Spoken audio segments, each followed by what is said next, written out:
বছরের অন্য যে কোনো দিনের চেয়ে আজ ঈদের দিন বিকেল 4:30টার দিকে জাতীয় অর্থোপেডিক হাসপাতাল ও পুনর্বাসন প্রতিষ্ঠানে জরুরি বিভাগে রোগী ছিল অনেক বেশি। শিশু থেকে বয়স্ক সব বয়সী মানুষ এসেছে নানা ধরনের আঘাত পেয়ে আহত হয়ে। কারো হাত ভাঙা, কারো পা ভাঙা, আবার কেউ এসেছেন ছোটোখাটো আঘাত নিয়ে। তাদের মধ্যে অনেকের চিৎকার নিটোর জরুরি বিভাগে প্রতিধ্বনি হচ্ছে। নিটোর সাধারণ মানুষের কাছে পঙ্গু হাসপাতাল নামেই পরিচিত। হাসপাতালের যে পরিস্থিতি তাতে বোঝার উপায় নেই যে আজ ঈদের দিন এবং সারা দেশে মানুষ উৎসব উদযাপন করছে। রিসেপশনে থাকা দুই নার্সের একজন বলেন, অন্যান্য দিনের তুলনায় আজ রোগী অনেক সংখ্যা বেশি। তিনি জানান, অধিকাংশ রোগী এসেছে মোটরসাইকেল দুর্ঘটনায় আহত হয়ে। অপর একজন কর্মীর সঙ্গে কথা বলতে বলতেই পাশ দিয়ে ট্রলিতে করে এক যুবককে হাসপাতালে আনা হয়। রোগীর মামা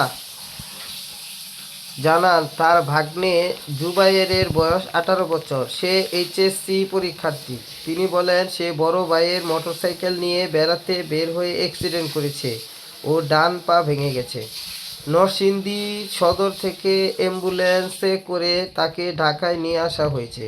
25 বছর বয়সী আরেক রোগী রাকিব এসেছে বাম হাত ভাঙা অবস্থায়। জরুরি বিভাগে তিনি বলেন, আমি মোটরসাইকেল চালাচ্ছিলাম। উল্টো দিক থেকে আসা একটি সিএনজি চালিত অটোরিকশা ইসিবি চত্বরে আমার মোটরসাইকেলে ধাক্কা দিয়ে দিল। পড়ে গিয়ে আমার হাত ভেঙে যায়। তিনি দাবি করেন, দোষ ওই সিএনজি চালকেরই ছিল, কিন্তু হাত ভাঙল আমার, ইটটা মাটি হয়ে গেল। নিটোর জরুরি বিভাগের শয্যা 10টি, কিন্তু রোগীর চাপে সেখানে স্থান সংকুলান হচ্ছে না।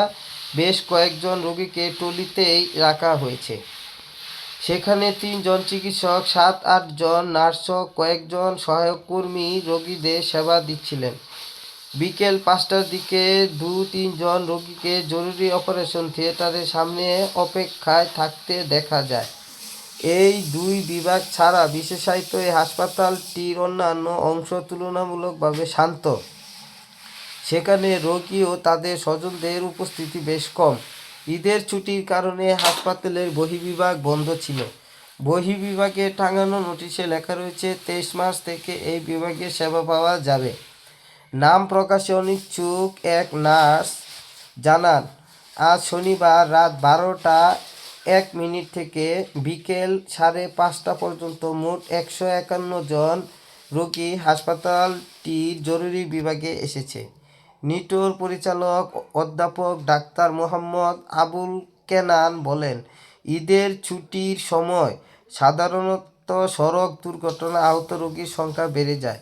দেশের বিভিন্ন জায়গা থেকে রোগীরা এখানে আসেন, কারণ অনেক হাসপাতালই বন্ধ থাকে বা সীমিত সেবা পাওয়া যায়।